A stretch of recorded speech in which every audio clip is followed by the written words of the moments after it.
On Second Shot, we tackle 2 new headlines every week to find out what kind of wisdom the world is dishing out today. And we want you to be a part of that. When you see a headline you want to take a second shot at, or if you're looking for advice, or just want to tell us what you think of the show, email us at secondshotcast@gmail.com. If you like what you hear, rate us on iTunes. This helps us move up in the ratings so more people will see us. And if you want to hear more, subscribe to the show so that the new episodes will get straight to you every single Friday. We love you. Thanks for listening and enjoy. There's a lot of news in the world today. News that might surprise you, startle you, upset, or maybe impress. News that's not always for the faint of heart. That's why the man who failed his way to success, Heath Oaks, is stepping up. Tackling today's headlines with ignorance on fire in a way only a millennial mogul can. Take off your sport coat, grab a beer, and enjoy the conversation.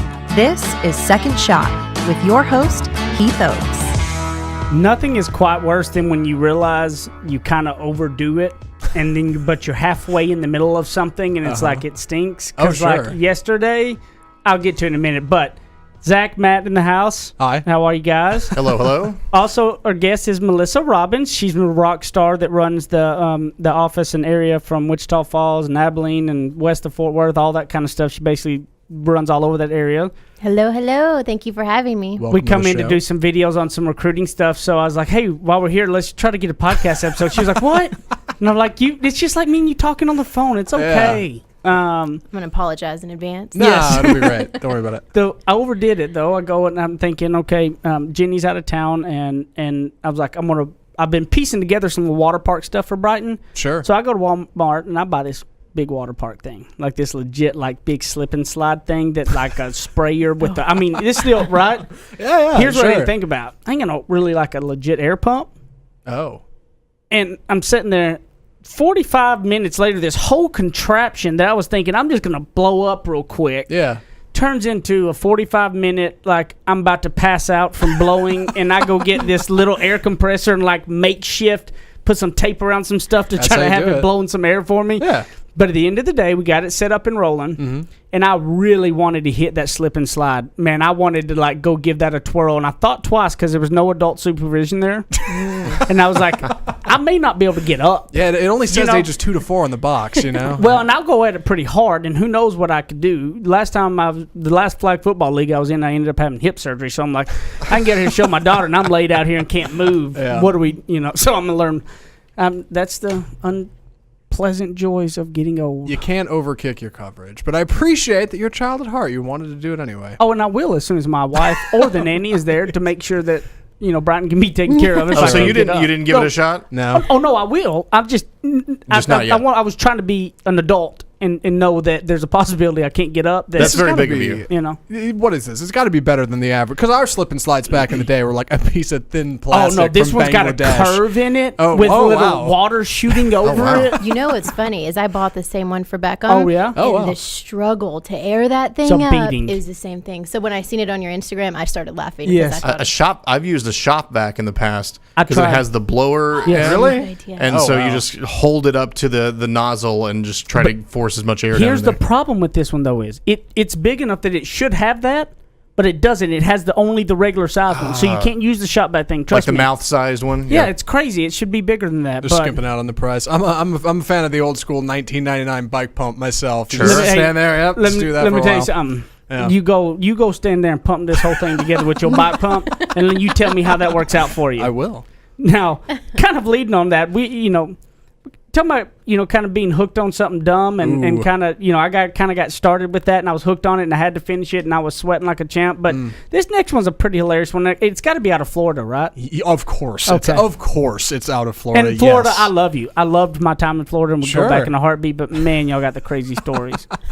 Florida fisherman hooks bale of marijuana. Jorge Bustamante was out fishing while celebrating his birthday when he hooked a big square bale of marijuana Monday morning off the coast of Pompano Beach. He told the Coast Guard when they arrived that he had just found it. He'd played it straight. I just hooked it. We had photos or something. They nicknamed it the square grouper, which is kind of funny, I suppose. funny. I bet that thing felt like an enormous fish. Oh, it did. I bet he thought, He oh, was man. excited. He was really that bad boy in thinking, I've just landed the mother load. Yeah. Oh yeah. When I you can't actually- wait to take a photo of this. Yeah. And that bell, though, was actually probably worth a lot more Oh, money than the other. I bet it was. Yeah. But, it's funny because they drop those bells out. If you watch old drug, I'm like obsessed with the old drug cartels and stuff. Like I watch all the fascinating history on stuff. it all. It really is. It's fascinating to me.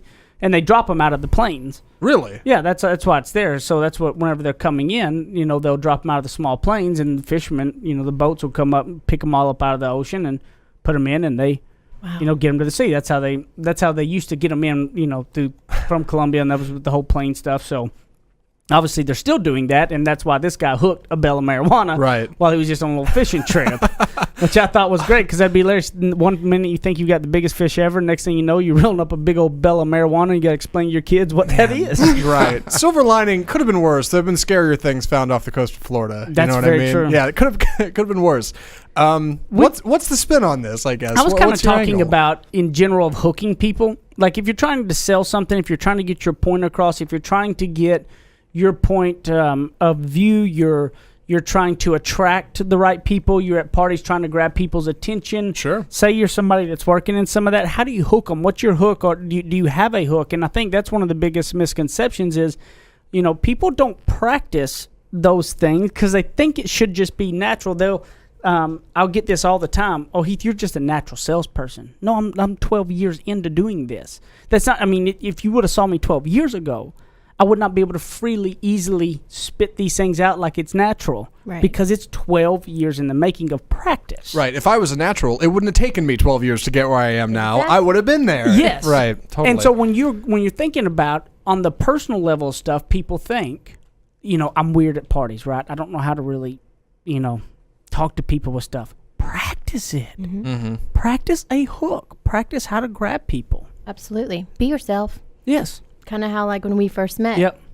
When we first met, it was so funny because Melissa was referred by another guy, and she wasn't even looking for anything, and so we went for a job or anything like that. And so I went up there, and when I walked in, it was funny. I was like, "Is somebody playing a prank on me?" Because another younger person that in Wichita Falls, I think you had the Growth Mindset book on your desk, which is one of my top 5 all-time favorites. It's on the back of my book. It's one of my all-time favorites. And like Zig Ziglar was like in the background. Like y'all know me and Zig, right? Oh, yeah. Like I mean, come on. You don't find a lot of other younger people that are sitting there just casually listening to Ziegler. Sure. Besides myself. Right. So it hooked me, and I was sitting there doing everything I could to sell her to want to come join our team. But when you're out and stuff at parties, or if you're trying to get people on your side of things, you've got to have a hook, and you got to practice it. Sure. You don't got to think that it's just something natural. I know that some people go, well, when I just meet somebody, they're just, I just, that person's just got it. That person's probably practiced that. It's like you're not going to be as comfortable and open flowing, Melissa, right now on this podcast as you are when we're going to be out talking about recruiting, right? Right. Absolutely. And why is that? It's new and you haven't practiced. Exactly. I mean, and that's what I think that people underestimate the personal things of thinking they don't need to practice to get better. I think the simple stuff of, I don't go out to networking stuff because I feel awkward. Oh, sure. Practice some lines. Well, Right. they overthink it. Yes. We're all human, Yep. and we're all probably thinking the same thing at one point or another. We're nervous, unsure, Yep. new environment, but It's a vicious circle. You're right. You're awkward because you don't practice. Yep. You Yep. don't practice because you feel awkward. Yeah. Yeah, and, totally. and it's much easier. It honestly is something you need to practice. That's what people got to understand. That's why, like, if you're not good at speaking in front of people or any of that, I would recommend people join Toastmasters. Okay, if you have a problem and you feel weird with all those, go join a Toastmasters, because all that does is it basically forces a practice, and it forces you to help bring a hook in. But if you're in a sales environment, or if you're in any type of environment where you want to grab people's attention, you have to have a hook. And you could stop looking at people and thinking, oh, they're just naturally. No, they have practiced that. And I think coming to understand that about people will help you overcome your own adversity, because it's exactly that. Like, nobody's a natural. Everybody's practiced. So if you're uncomfortable, understand that either whoever you're talking to either felt that way before or is probably uncomfortable too. It's Yep. okay. Yeah, we're all kind of just stumbling around figuring it out. Like, it's all right. It's, it's not a big deal. But people don't take that into the little simple things of their personal life. Would you agree? Sure. You think you only practice on stuff for work, right? But if you're just not comfortable talking to people at a party, well, that's just how you are. Right. No, you can change that. Absolutely. That can be altered. Yeah. When you look at people and you go, man, they just got it. They got that confidence and all that.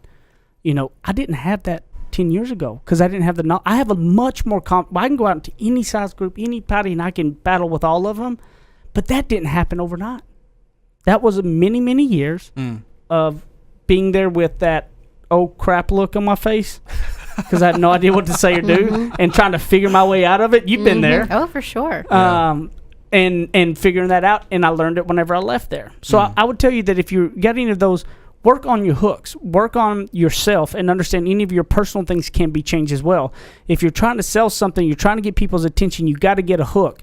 Get creative, get a hook, wrap them up, and once you have their attention, then you can go in through it. You need to practice it personally and professionally. We'll be back in a minute for a second segment of Second Shot.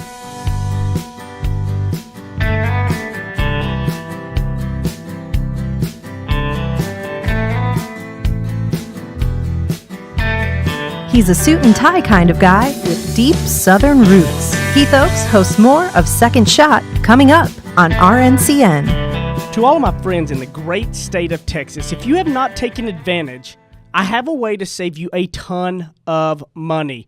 I have saved over about $3,000 in the last year, and I have no hassle. Go to EnergyOgre.com, put in the promo code SECONDSHOT. Now listen, promo code SECONDSHOT, and you're going to get a free month just for signing up and saving a ton of money. So don't be crazy. Stop sitting around talking about is this the real deal, and go do it right now. EnergyOgre.com, promo code SECONDSHOT, and a free month. Thanks. Go get it now. Run.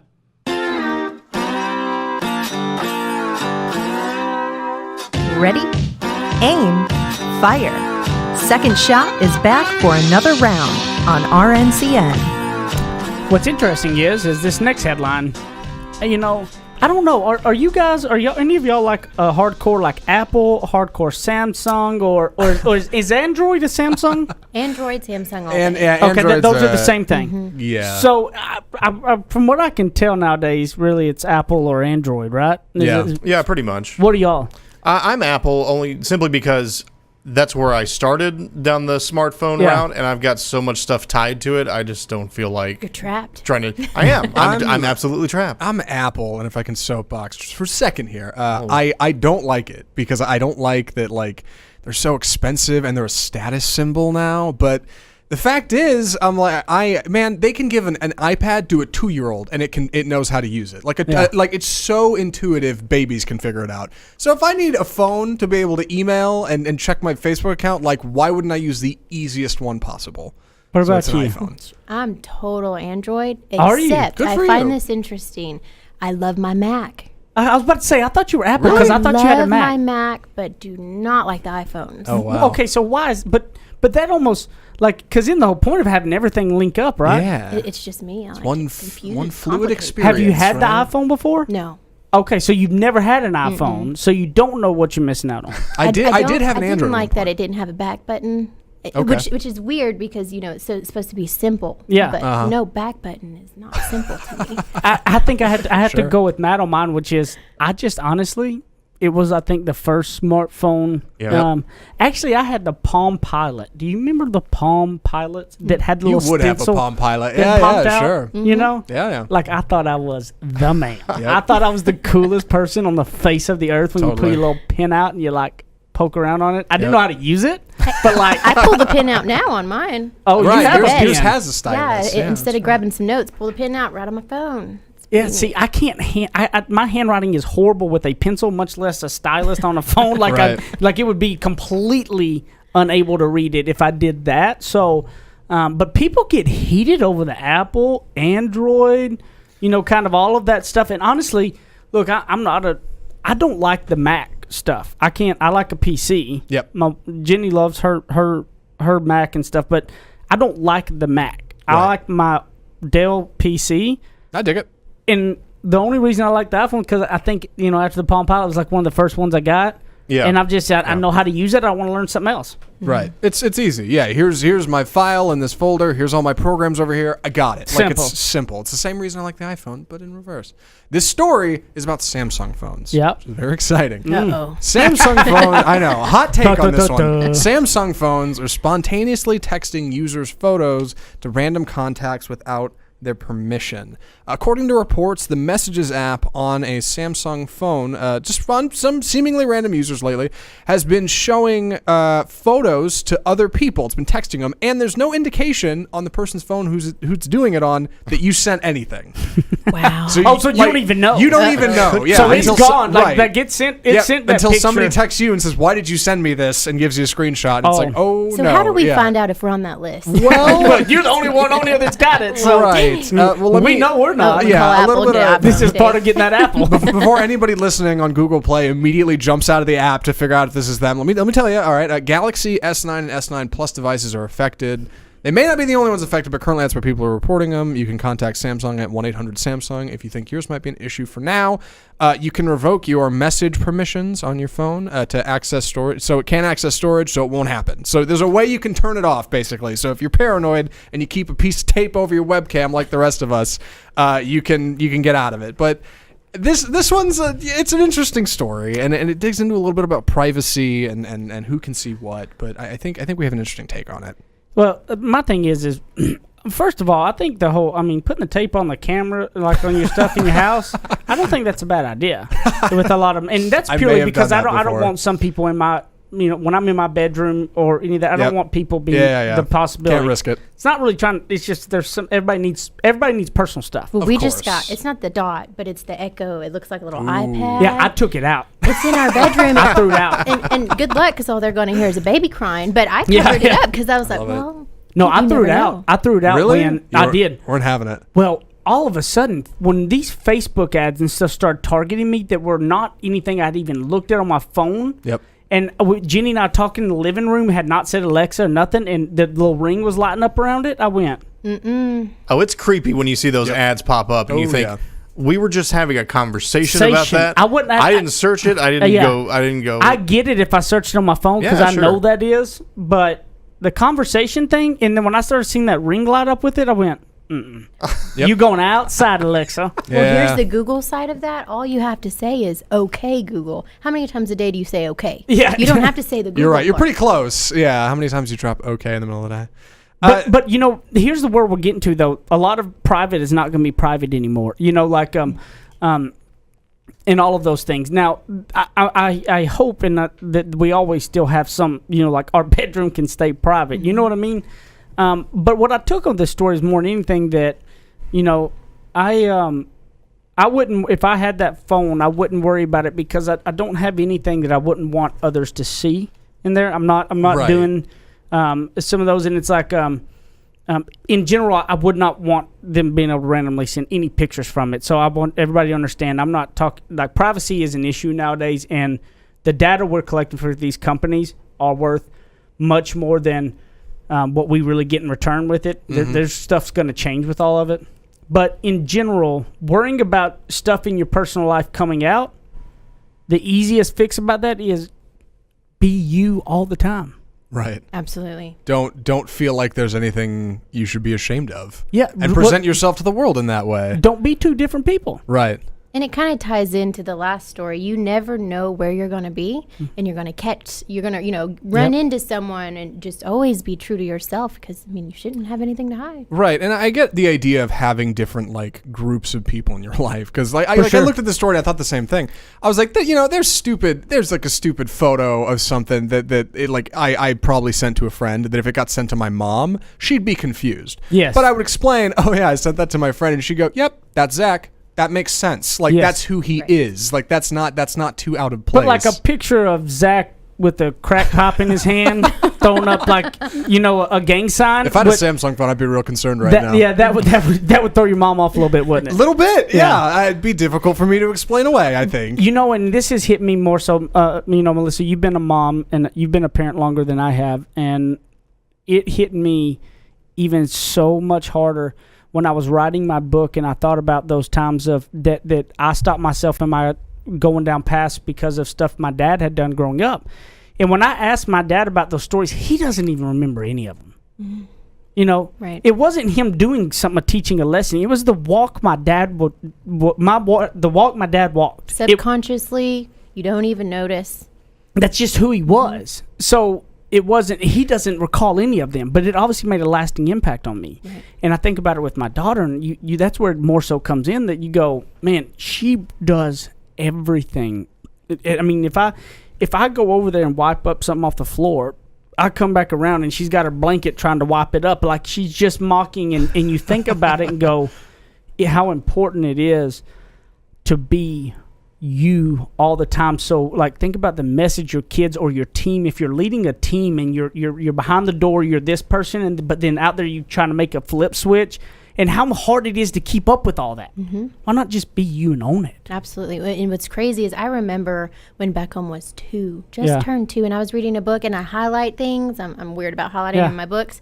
And the next day he came in there with a little book and a marker. It was one of my, anyways, and all over it. And I couldn't be mad. He's like, look, I'm doing what you do. Yeah. And it's those little things you just never know. Yeah. Well, what about leading the team?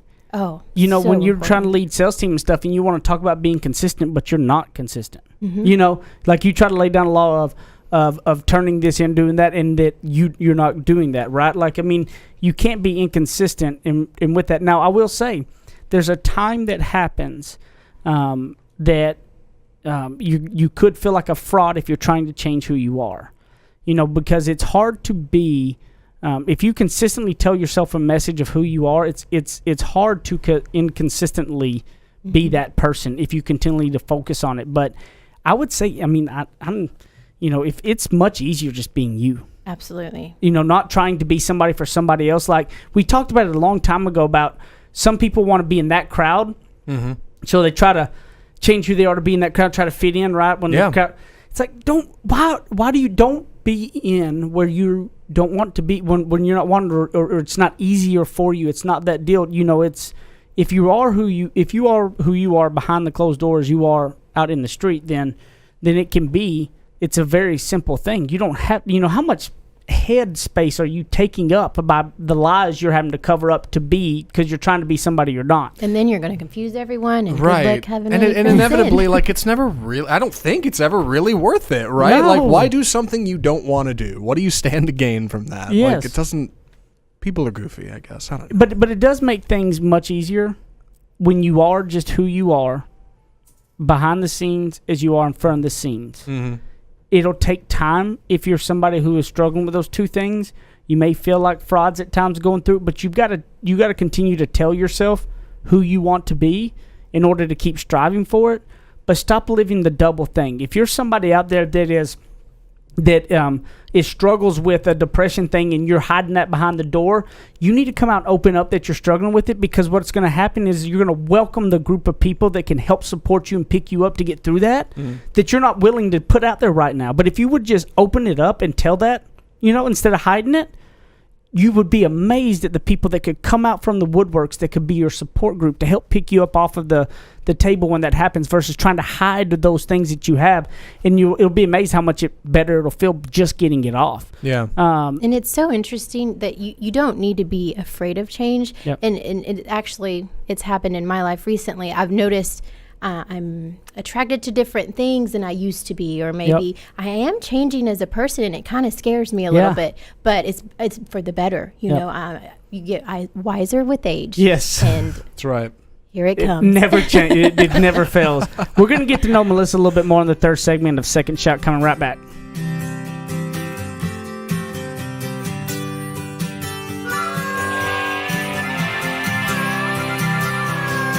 Now that's what I call ignorance on fire. More of Second Shot with Keith Oakes still to come. You guys have been listening to Second Shot and hearing us talk about it. You need to go pick up my book, Ignorance on Fire, A Journey of Failing Your Way to Success. You can get it on Amazon in a paper book. You can also hear this beautiful voice of mine in audiobook style on Audible or anywhere you're going to get your audiobooks. Guys, this book took a lot of time to put into it, and I believe it can really be some life-changing stuff to help you on your path to success. And hopefully you're going to fail your way to success just like I did. Ignorance on Fire, A Journey of Failing Your Way to Success. Amazon.com, Audible.com, audiobooks, paper books, everything. Get it, share it with your people, and I appreciate it. Thank you, guys. Go pick it up today. Kick off your boots or suit up. The choice is yours. Welcome back to Second Shot on RNCN. Melissa starts getting nervous when I go, you can tell your story, all of it.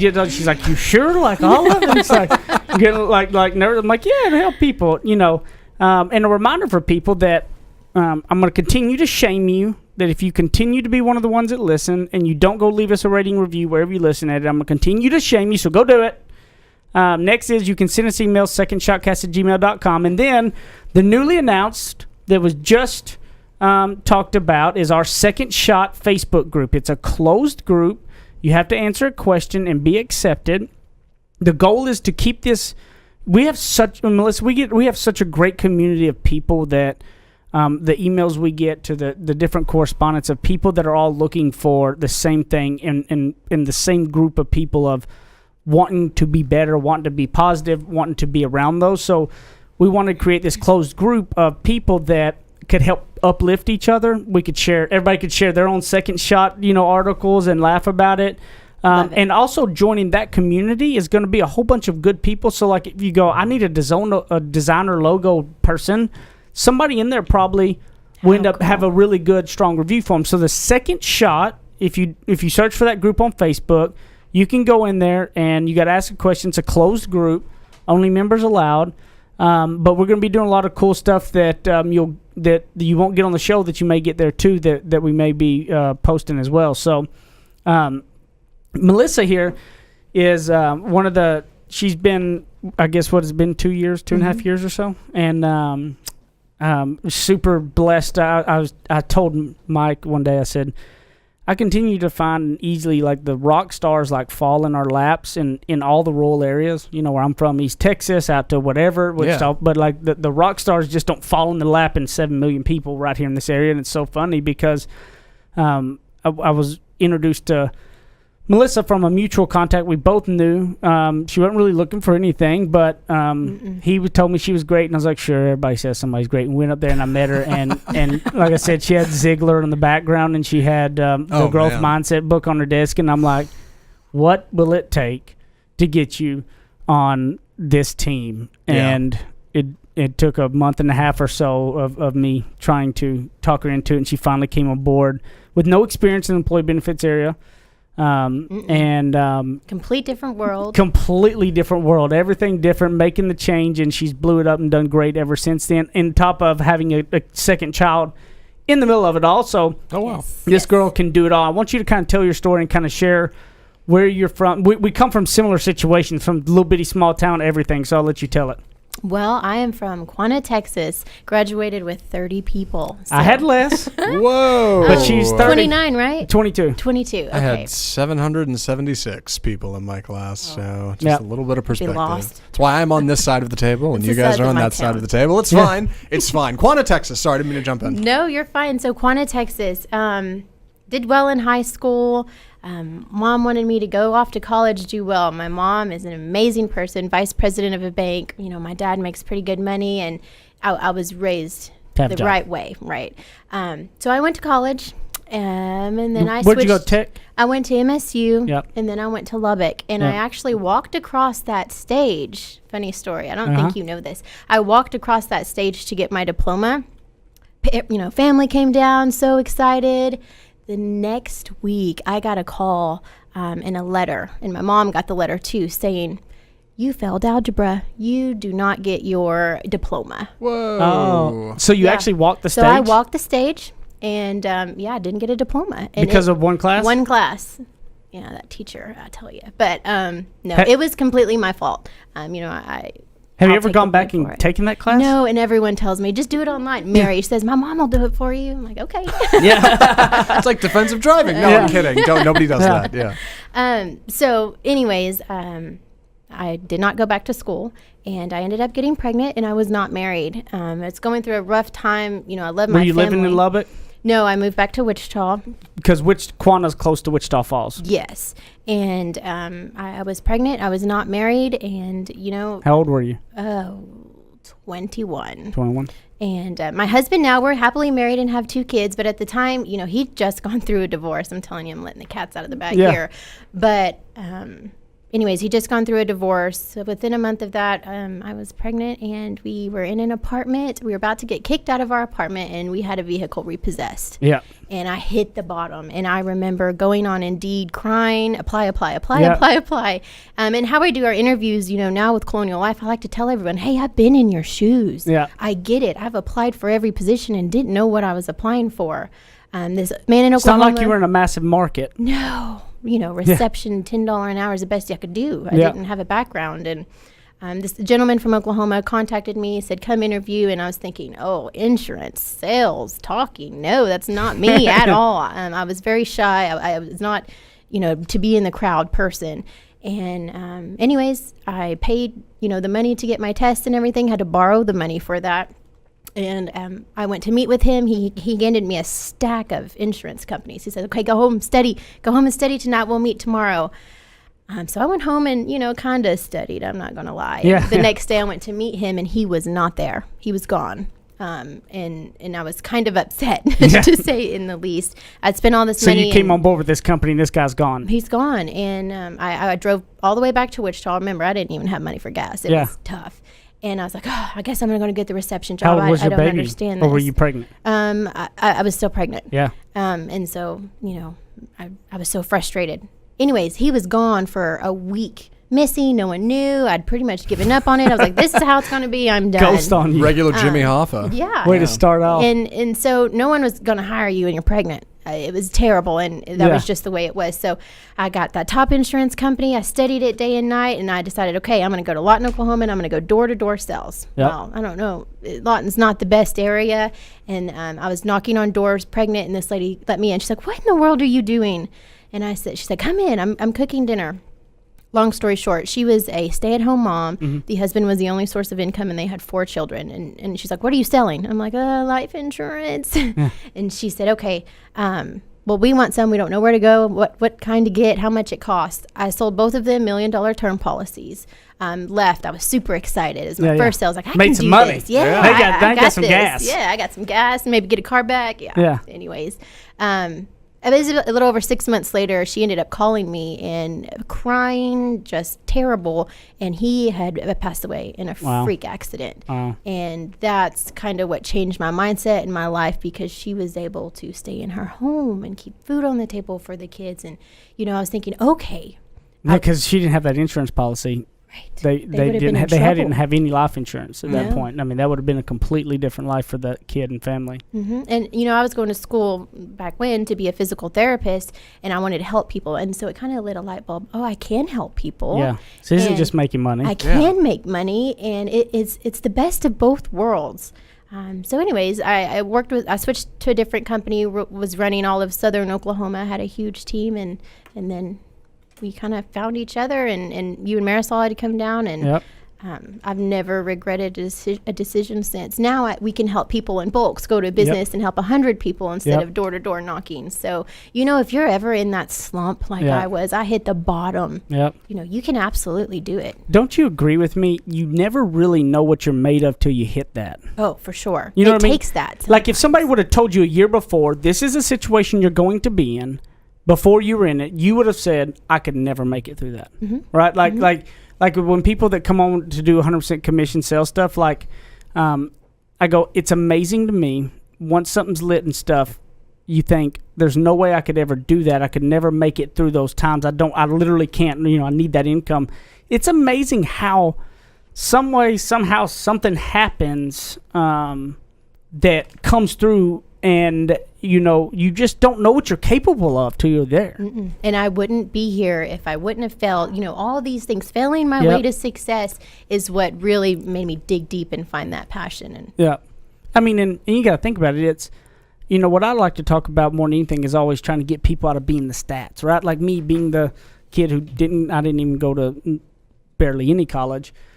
Not the grades, not any of that, but not wanting to be one of those stats and the stigma to my accent, to all those things that go along with it all. And like how I think in today too, especially with women in general, that they got it a little bit harder because once that happens, that's an extra stigma. There's that added layer of that stigma. There's the added layer, especially small town life where we come from, because there it's still so much like it used to be in a lot of ways.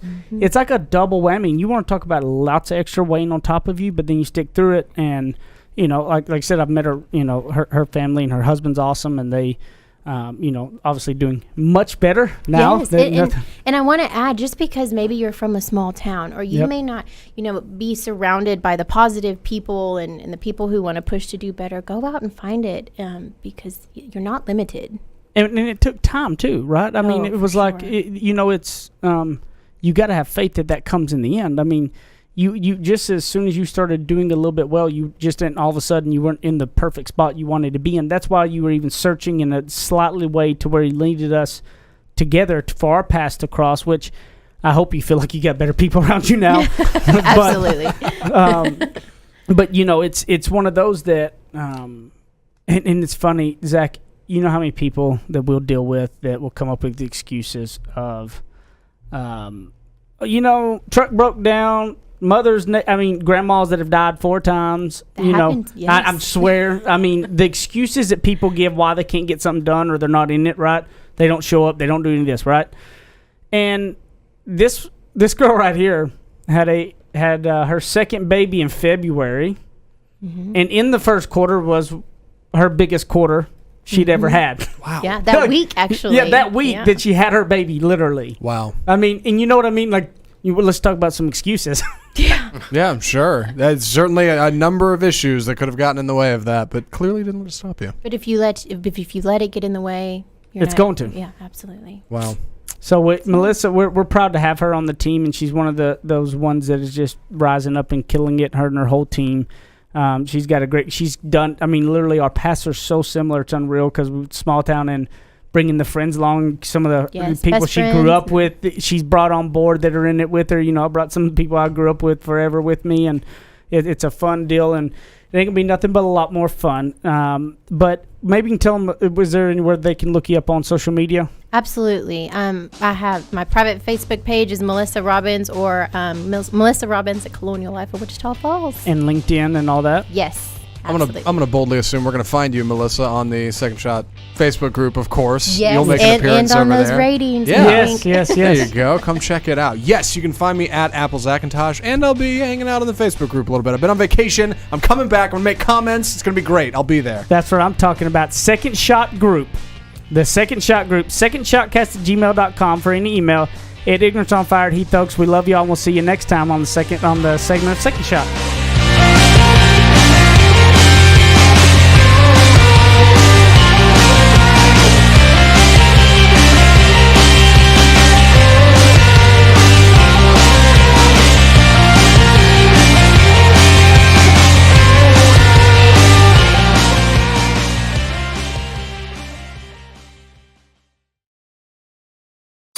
You're listening to RNCN, the digital destination for premium talk radio.